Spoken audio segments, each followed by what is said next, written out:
بارات 400-500 آدمیوں کی، یہ 300-400 آدمی جتنے بارات میں جاتے ہیں، میں نے کبھی ان کو باراتی کہا ہی نہیں ہے. آج بھی میں کہتا ہوں کہ یہ سب چور ہیں اور ڈاکو ہیں. اللہ کے نبی نے فرمایا جب لڑکی والے کی ہاں، جب تم کھانا کھانے جاتے ہو لڑکی والے کے گھر، دخل سارقن و خرج سارقن، چور بن کر داخل ہوتے ہو اور ڈاکو بن کر نکلتے ہو. کون سی حدیث ہے جو تمہیں لڑکی والے کے گھر کھانے کی اجازت دیتی ہے؟ بتاؤ تو. میری بیٹی ہے، جرجیت صاحب کا کام یہ ہے کہ نکاح پڑھوایا جائے داماد کے ساتھ، اور بیٹی کا ہاتھ پکڑ کے داماد کو دعا دے کر رخصت کر دیا جائے. داماد کے ساتھ جو چلے آ رہے ہیں 100 200 500 آدمی، ان کو کھلانے کی ذمہ داری مولانا جرجیز کے اوپر نہیں ہے، شریعت نے نہیں دی ہے. شرم نہیں آتی؟ کھاتے ہو تو لڑکی والوں کے گھر کھاتے ہو، کھانا چاہیے تو لڑکے والوں کے گھر کھانا چاہیے. ولیمہ کرو، کون منع کرتا ہے؟ ولیمے میں 100 آدمی کی دعوت کر رہا ہے، بارات میں 500 آدمی لے جا رہا ہے. ولیمہ کر، نہ 500 نہیں 1000 کو بلا. ایک دن ولیمہ کر، دوسرے دن بھی کر، 20 دن ولیمہ کر، شریعت تجھے اجازت دیتی ہے. تجھے خوشیاں کر، لیکن لڑکی والے پر بوجھ مت بن. لڑکی والے نے 18 سال 20 سال پال پوس کر اپنی لڑکی بڑی کر کے تجھے دے دی، بہت بڑا کام کر دیا، یہ بہت بڑی قربانی دے دی. لیکن اس لڑکی کو لینے کے لیے بھی 500 آدمی جائیں، 400 جائیں، یہ چور جائیں. ڈاکو میں اس لیے کہہ رہا ہوں، وہاں جا گئے، ہاں بیٹھ گئے. معلوم ہے کہ اب بڑا نہیں کھلائے گا. کیوں؟ کیونکہ لڑکے کے باپ نے پہلے ہی کہہ دیا 400 لے کے آ رہا ہوں. جہیز میں 2-4 آئٹم کم دے دینا چلے گا، لیکن مہمانوں کی عزت اچھی کر لینا. ہمارے ساتھ جو 300 آدمی باراتی آ رہے ہیں نا، ان کی خاطری اچھی طریقے سے کر لینا. یہ بھیک مانگنے کی انٹرنیشنل اسٹائل ہے. مطلب جانتے ہو کیا ہوا؟ جرجیت صاحب کا بیٹے کی شادی، جرجیت صاحب کیا کہہ رہے ہیں سنو، موٹر آئٹم 1-2 کم کر لینا جہیز میں چلے گا، لیکن 250-300 آدمی جو لے کے آ رہے ہیں نا، ان کی خاطری ذرا اچھی کر دینا. یہ اچھی کر دینے کا مطلب سمجھ رہے ہیں آپ؟ مطلب بڑے کا آئٹم نہیں، سب مٹن رہنا چاہیے، چکن بھی پولٹری والا نہیں، دیسی رہنا چاہیے. یہ بھیک مانگنے کی ایک نئی اسٹائل ہے، انٹرنیشنل اسٹائل. اور جو یہ کہتا ہے کتنا بڑا امیر بنا ہو، چاہے کتنا ساہوکار، مولوی جرجیز کہتا ہے تو انٹرنیشنل بھکاری ہے. جا، برا لگتا ہے تو لگتا رہے. تیرا امیر پن اور تیرا ساہوکاری پن میرے جوتے کے بوٹ کے نیچے نہیں سمجھتا تجھے کچھ. کیا کرے گا تو میرا کر لے. لڑکی والے پر بوجھ بنے گا، لڑکی والے کے ہاں کھانا کھائے گا، لڑکی والے کے ہاں بارات میں 250-300 آدمیوں کو لے کے جائے گا. لڑکی والے کے پر کوئی ذمہ داری عائد نہیں ہوتی ہے کہ وہ سب کو کھلائے. اس چیز کو ختم کریے سماج سے. اور انٹرنیشنل بھکاریوں کو دیکھیے، کون بائک دے دینا، میرا لڑکا 5 لاکھ کی دکان پہ بیٹھتا ہے، تو 50,000 کی بائک بھی نہیں دے سکتا؟ ابے کٹورا لے کے بھیک مانگنا. دروازے پر جرجیز کے جب کوئی لنگڑا آدمی آتا ہے تو 10 روپے دینے میں فخر ہوتا ہے کہ چلو پیروں سے معذور ہے، کمانے کے لائق نہیں ہے. ایک اندھا آتا ہے 100 روپے دینے میں اچھا لگتا ہے، آنکھوں سے اندھا کمانے کے لائق نہیں ہے. ان بیچاروں کو بھکاری سمجھ کر دے دیتا ہوں، یہ بیچارے کمانے کے لائق نہیں ہیں. دونوں ہاتھوں سے مضبوط، ہٹا کھٹا، موٹا تازہ تندرست امیر باپ کی بگڑی ہوئی اولاد، اور اپنے لڑکے کے نام پر موٹر سائیکل مانگ رہا ہے. ایمانداری کے ساتھ بتاؤ، اندھا لنگڑا لولا جو اللہ کے نام پہ 10-20 روپے مانگے وہ بڑا بھکاری ہے، یا جو اپنے بیٹے کے نام پہ بائک مانگے وہ بڑا بھکاری ہے؟ مولوی جرجیز کی نظر میں انٹرنیشنل بھکاری وہ ہے جو اپنے بیٹے کے نام پر بائک مانگ رہا ہے. تو انٹرنیشنل بھکاری ہے بے ایمان کمینے. تو اس بھکاری سے بڑا ہے جو لنگڑا اور لولا اور اندھا اور اپاہج ہے. تو اس بھکاری سے بڑا ہے، تو انٹرنیشنل بھکاری ہے. شرم آنی چاہیے، شرم. تو یہ چیزیں ہمیں اپنے سماج سے دور کرنے کی ضرورت ہے. حضرت عمر فاروق کے زمانے میں تو ایک ایک چیز پر نظر رکھی جاتی تھی، ایک ایک چیز پر. حضرت عمر رات کی تاریکی میں گشت کر رہے ہیں. اب دیکھیے، اچھا یہاں دیکھتا ہوں میں، بس میں نے دیکھ لیا ہے. اب سنیے، میری نظر میں آ گیا، میری آنکھوں نے فوٹو کھینچ لیا اس کا. حضرت عمر رات کی تاریکی میں گشت کر رہے ہیں، ایک دروازے سے کے پاس سے گزرتے ہیں، اندر ایک عورت کے کراہنے کی آواز آتی ہے، آگے بڑھتے ہیں تو سنتے ہیں کہ ایک عورت شعر پڑھ رہی ہے، اور شعر پڑھتے ہوئے کہہ رہی ہے، اگر مجھے عمر کے سپاہیوں کا ڈر نہ ہوتا تو آج میں نضر ابن حارث کو اپنے گھر بلاتی اور آج میری چار پائیوں کی چولیاں بول رہی ہوتی، مجھے عمر کا ڈر نہ ہوتا تو آج نضر ابن حارث سے میں اپنے جسم کی تسکین کر لیتی، نضر ابن حارث کو بلا لیتی اور میں اس کے ساتھ اپنا منہ کالا کر لیتی، اپنی چار پائی کی کچر مروا لیتی، اس کی آوازیں نکل جاتی۔ یہ عربی میں شعر پڑھ رہی تھی جس کا ترجمہ میں نے آپ کے سامنے رکھ دیا۔ حضرت عمر نے اس مکان کا نمبر نوٹ کر لیا، ذہن میں بٹھا لیا اور پتہ لگانے لگے کہ نضر ابن حارث کون ہے، یہ عورت نضر ابن حارث کو کیوں یاد کر رہی تھی۔ جب نضر ابن حارث کو بلا کر حضرت عمر کے پاس لایا گیا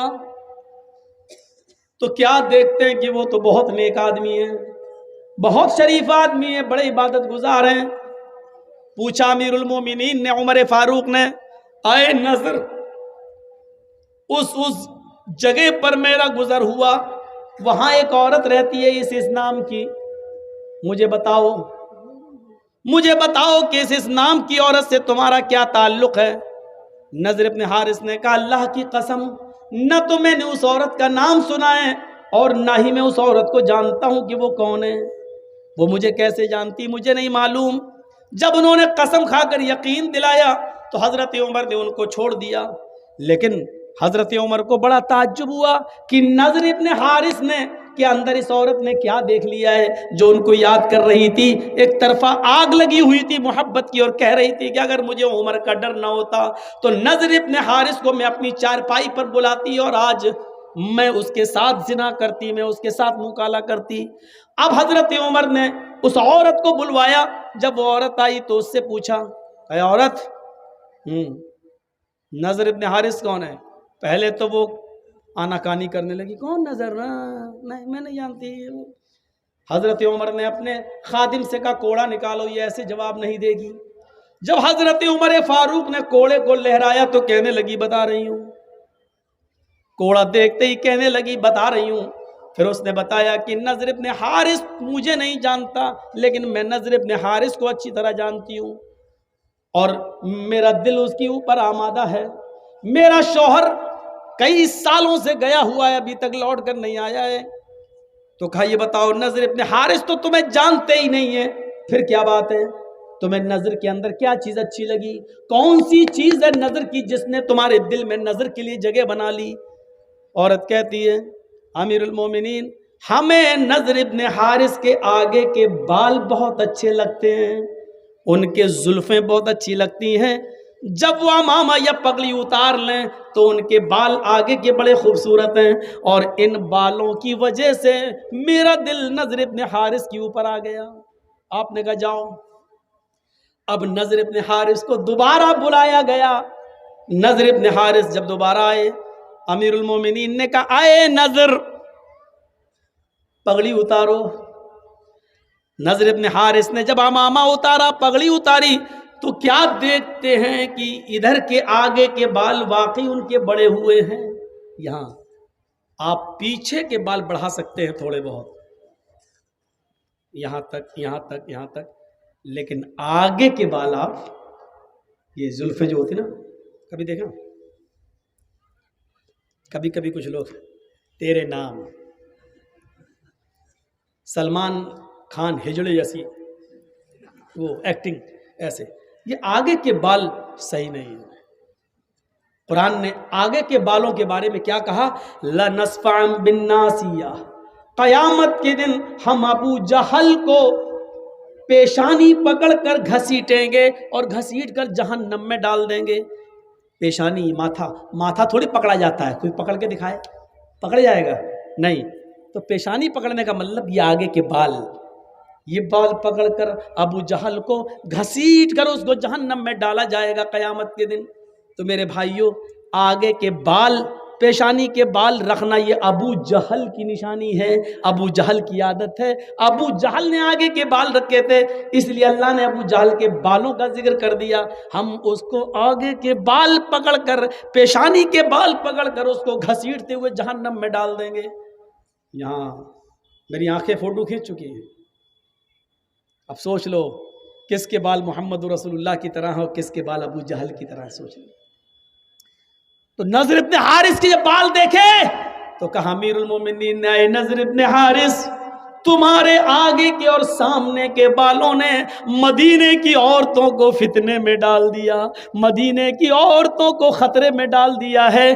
تمہارے آگے کے یہ ہپی کٹ بال دیکھ کر مدینے کی عورتیں اپنے آؤٹ آف کنٹرول ہونے لگی ہیں، اپنے قابو کھونے لگی ہیں۔ ادھر آؤ۔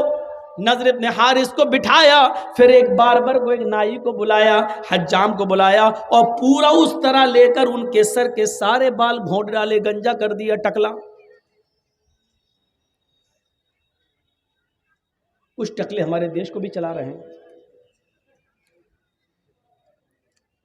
بالکل بال اس کے الگ کر دیے ایک دم۔ نضر ابن حارث نے کہا اگر میرے بال دیکھ کر دوسرا فدا ہو رہا ہے تو اس میں میری کیا غلطی ہے؟ میں نے تھوڑی کہا تھا۔ امیر المومنین کہتے ہیں غلطی تمہاری ہے، تم نے آگے کے اتنے اچھے بال رکھے ہی کیوں ہیں؟ نہ یہ بال رہیں گے اور نہ تمہاں سے لڑکیاں فتنے میں پڑیں گی۔ بال ہی کاٹ دیے اور ان کے سر پہ اب امامہ باندھ دیا۔ خدا کی قدرت دیکھو، پہلے وہ کم خوبصورت لگ رہے تھے، بال کاٹنے کے بعد، ٹکلا کرنے کے بعد جب امامہ باندھا تو اور خوبصورت لگنے لگے۔ اب مدینے کی ایک لڑکی ان پر فدا ہوتی تھی، بال کٹنے کے بعد، امامہ باندھنے کے بعد 10 لڑکیاں ان کے اوپر فدا ہونے لگی۔ حضرت عمر نے کہا یار یہ تو معاملہ ہی عجیب ہو گیا، الٹا ہو گیا، میں تو بال کاٹ کے بھی صحیح نہیں کر پایا، پہلے تو ایک لڑکی مر رہی تھی اب تو 10 مرنے لگی۔ تو کہا میرا کیا قصور ہے؟ کہا تمہارا قصور نہیں ہے، لیکن تمہیں اب مدینے میں رہنے کی اجازت نہیں ملے گی۔ تم جب تک مدینے میں رہو گے تو مدینے کی لڑکیاں فتنے میں مبتلا ہو جائیں گی، اس لیے ساری لڑکیوں کو تو مدینے سے نکالا نہیں جا سکتا، تمہیں ہم مدینے سے نکال رہے ہیں۔ کہا امیر المومنین مدینے سے نکال کے آپ جہاں بھیجیں گے وہاں کی لڑکیاں فتنے میں پڑیں گی؟ کہا کہ میں ایسی جگہ تمہیں بھیج رہا ہوں جہاں مسلمان نہیں ہوں گے، ہم تمہیں عیسائیوں کی بستی میں بھیج رہے ہیں اور تمہارے اوپر یہ ذمہ داری ڈال رہے ہیں کہ تم وہاں جا کر دین کی تبلیغ کرو گے، دین کی دعوت دو گے، دین کا پیغام پہنچاؤ گے۔ وہاں رہنے کے بعد اگر کوئی اسلام لے آتی ہے اور اس کے بعد تم سے شادی کرنا چاہتی ہے تو شادی کرنے میں کوئی حرج کی بات نہیں ہے، کم سے کم مدینے کی لڑکیاں تو فتنے میں محفوظ رہیں گی فتنے سے۔ نضر ابن حارث کو دوسری کنٹری میں بھیج دیا، دوسرے شہر میں بھیج دیا اور ذمہ داری دے دی کہ اتنے مہینے میں، اتنے دن میں اتنا کام، اتنا دعوت، اتنی تبلیغ کر کے اور پوری ایک لسٹ بنا کر ہمیں بھیجو۔ جب دن بھر کام ہی میں رہو گے اور پھر یہ عیسائی ہونے کی وجہ سے شاید مسلمان سمجھ کر تم سے پیار ہی نہ کریں، اس لیے تم ان سے دور رہنا اور تم بھی اور ان کے فتنے میں مت آنا۔ تو میرے پیارے ساتھیوں، حضرت عمر یہ کرتے تھے، ایک کے بڑے بال دیکھے تو اس کو بھی کاٹ ڈالے۔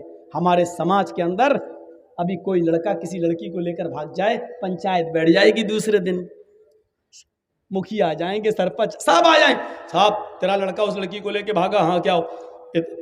2 لاکھ روپے جرمانہ دو، اس کی لڑکی کی زندگی بیکار ہو گئی، بیچاری بدنام ہو گئی، یا اس لڑکے کے ساتھ اب نکاح کرو، چلو، یا تو نکاح کروا دیا جائے گا یا جرمانہ متعین کر دیا جائے گا۔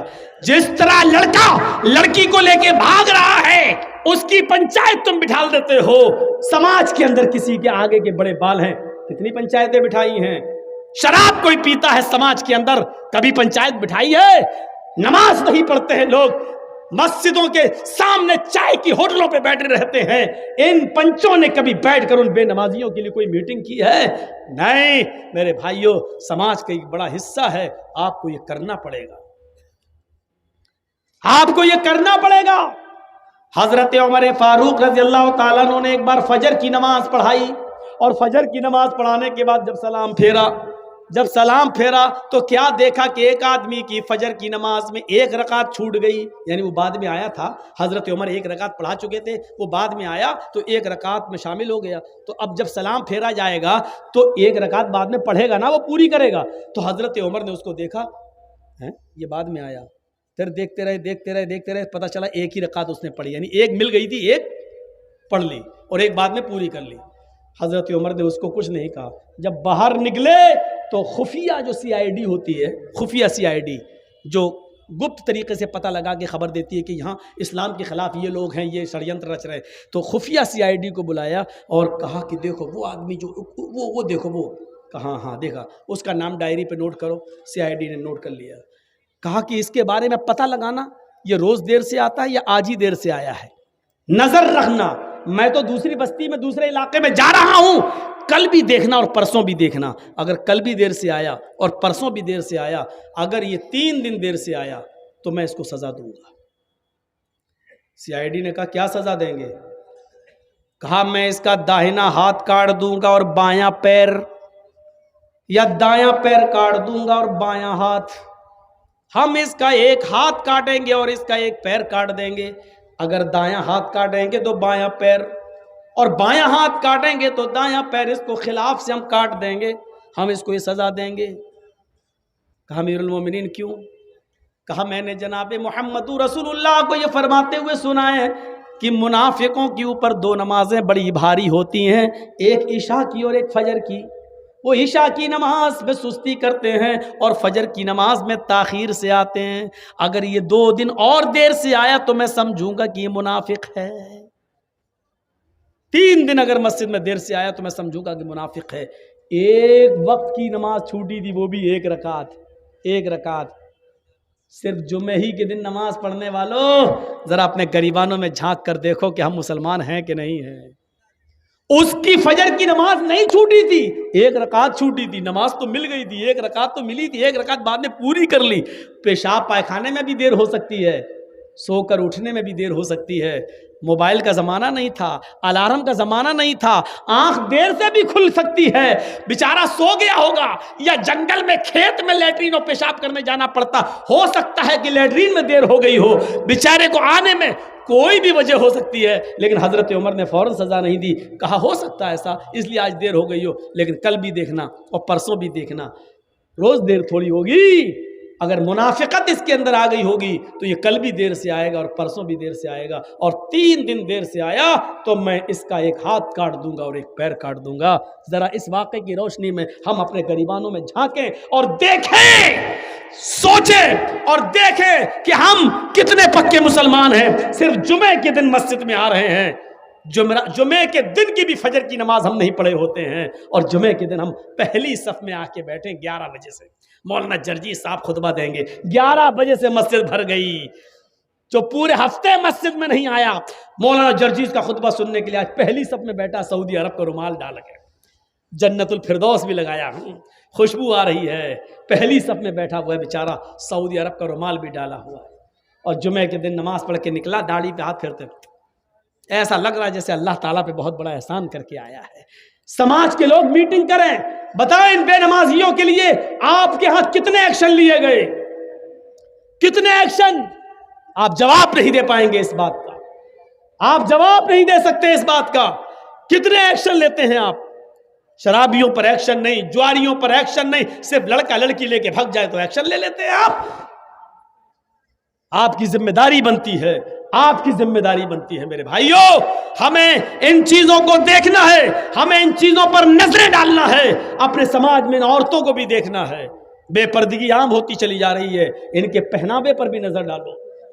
اللہ کے نبی نے فرمایا نساء کاسیات عاریات ممیلات و مائلات، ایک ایسا زمانہ آ جائے گا کہ تم عورتوں کو دیکھو گے کہ بظاہر تو وہ کپڑے پہنے ہوئے ہوں گی، لیکن حقیقت میں وہ کپڑے نہیں ہوں گے، وہ اندر سے برہنہ ہوں گی، اندر سے ننگی ہوں گی۔ دیکھ لیجیے آپ، ہاف آستین کے کپڑے پہن رہی ہیں آپ، جو غیر شادی شدہ ہے، جن کی شادی نہیں ہوئی، وہ شلوار سوٹ پہنتی ہیں، آستینیں کھلی ہوئی ہیں، دوپٹہ بھی اب سر پہ نہیں رہا۔